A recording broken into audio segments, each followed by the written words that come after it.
Ovilasari, and I'm so excited to deliver the motion today because the motion today is really intriguing. It's about the House belief that religious minority group members should have access to learn their religious education in school.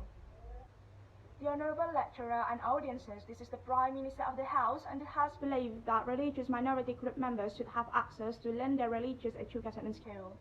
Ladies and gentlemen, in 2003, the government of Indonesia issued a new regulation in education law in which it's in Article number 12, it is stated there that student has access to religion classes in school in accordance with their beliefs by the teacher who also say the same faith. This particular article has a legal ramification so that school, whether it's state or private, must corresponding to provide religious education of every religious group of students in order to fulfill the very basic human right to access and to observe the religious and cultural teaching and practices. But before we dig deeper to the argument, the speaker would like to declare the definition of the motion. The speaker is going to break down the motion stated above and then make it into one as the proper definition. The House refers to the government, or to be exact, the Prime Minister, and then religious minority is a religion held by a minority of a population in a country, state, or region. And then group members are people who share the same belief, principles, standards, and interests. And then access is the right or the opportunity to use or to look at something.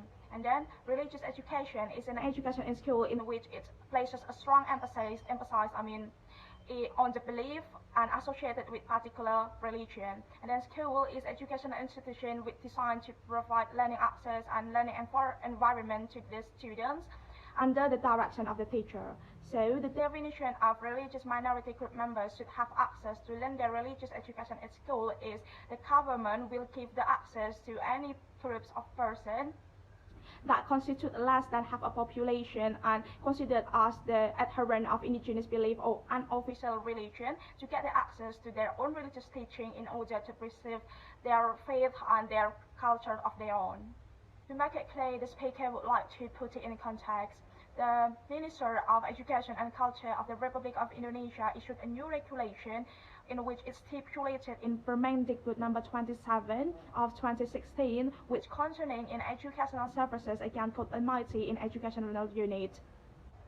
There are 3 points of this rule. The first one is the student can fulfill their religious education through religious belief. And then the second one is the government, including the regional government, can cooperate with Penghayat Kepercayaan community, which has been registered in accordance by the law and regulations. And then the next one is the educator provides the religious education lesson in accordance with the teachings of students' belief. The basic consideration of the emergence of this regulation is that the government recognizes that the students who come from religious minority community also have the same right as the other from the official religious community to obtain religious education in school. Religious and education service becomes the fundamental right of humankind. Religious minority group has the same right with others, including in religion service. It means that religious minority groups, whoever they are and whenever they are, especially at school and in public life, should be treated normally as the same as the other, or maybe as the majority one.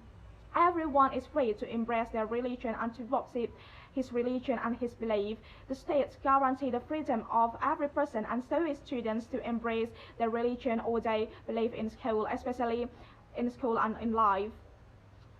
Every restriction, harassment, explosion, and discrimination, which is directly or indirectly basis on the human differences on the basis of religion, status, race, ethnic, social status, economic status, even political beliefs, shouldn't be happen in school, and therefore the existence of the government regulation and policies to govern religious life in school is important and a strategic one.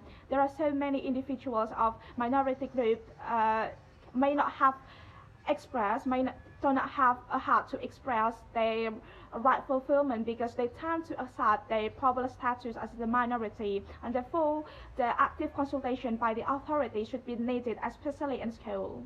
And from now on, to argue the reliability and the credibility of the House, the Speaker will provide evidence. The Speaker will show how important the regulation is.